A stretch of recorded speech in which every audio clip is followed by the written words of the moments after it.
कुछ रहस्य इतने गहरे होते हैं कि वक़्त भी उन्हें उजागर करने से डरता है। ये कहानी एक ऐसे इंसान की है जिसका नाम सुनते ही रगों में लहू दौड़ पड़ता है। एक ऐसा नेता जिसने आजादी के लिए सब कुछ दांव पर लगा दिया, लेकिन उसकी मौत इतनी चुपचाप, इतनी रहस्यमयी कि आज भी इतिहास शर्मिंदा है।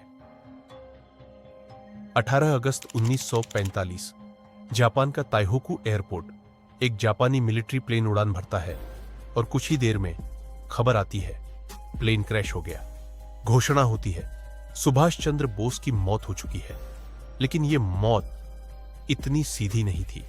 न कोई अंतिम दर्शन, न अंतिम यात्रा, न शव, न कोई तस्वीर। सिर्फ एक कहानी सुनाई गई कि उनका अंतिम संस्कार ताइवान में हुआ और राख को टोक्यो ले जाया गया। पर हकीकत, किसी को वो राख कभी दिखाई नहीं गई। फिर शुरू हुआ एक सिलसिला रहस्यमयी गवाहियों का। कुछ लोगों ने कहा उन्होंने नेताजी को रूस के साइबेरिया में एक जेल में देखा। 1946 में एक ब्रिटिश अफसर ने रिपोर्ट भेजी कि नेताजी शायद स्टालिन के कहने पर सोवियत रूस ले जाए गए। 1951 में एक भारतीय राजदूत ने दावा किया बोस मॉस्को के पास एक कैंप में जिंदा है, लेकिन हर बयान को दबा दिया गया, हर फाइल क्लासिफाइड कर दी गई। 1956 शाहनवाज कमेटी बनी नेहरू जी के नेतृत्व में।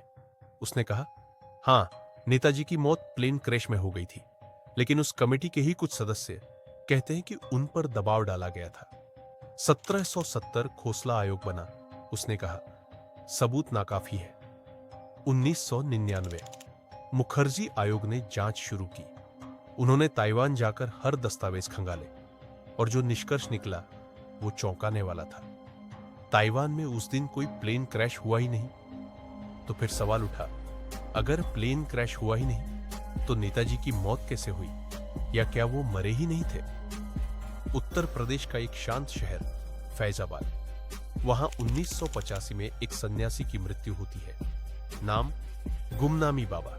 लेकिन उनकी कोठरी में जो सामान मिलता है वो सबको चौंका देता है। नेताजी से जुड़ी किताबें, आजाद हिंद फौज के नक्शे, दस्तावेज और यहां तक कि नेताजी का लिखा हुआ माना जाने वाला चश्मा और रेडियो सेट। डीएनए टेस्ट करवाया गया, मिलान नहीं हुआ, या शायद मिलान नहीं होने दिया गया। नेहरू जी की एक चिट्ठी मिलती है जिसमें लिखा है, अगर सुभाष लौटे तो हमारी सत्ता खतरे में पड़ सकती है। ऐसी बातें कहती है कि मौत नहीं बल्कि राजनीति नेताजी की सबसे बड़ी दुश्मन बनी। 2016 में कुछ फाइल्स डिक्लासिफाई की गई, लेकिन असली रहस्य आज भी छिपा हुआ है। क्यों? क्या सच में देश ने एक महानायक को भुला दिया, या जानबूझकर उसे इतिहास के पन्नों से मिटाने की कोशिश हुई? एक आदमी जिसने ब्रिटिश हुकूमत को कांपने पर मजबूर कर दिया, जिसने जर्मनी, जापान, रूस जैसे देशों के बीच से रास्ता खोजा, जो अपनी आखिरी सांस तक आजादी के लिए लड़ता रहा, क्या उसका अंत इतना रहस्यमयी हो सकता है? या शायद उसकी मौत ही सबसे बड़ा झूठ थी? शायद वो आज भी इतिहास के किसी कोने में हमें देख रहा है, क्योंकि सच कभी मरता नहीं, वो सिर्फ वक्त का इंतजार करता है।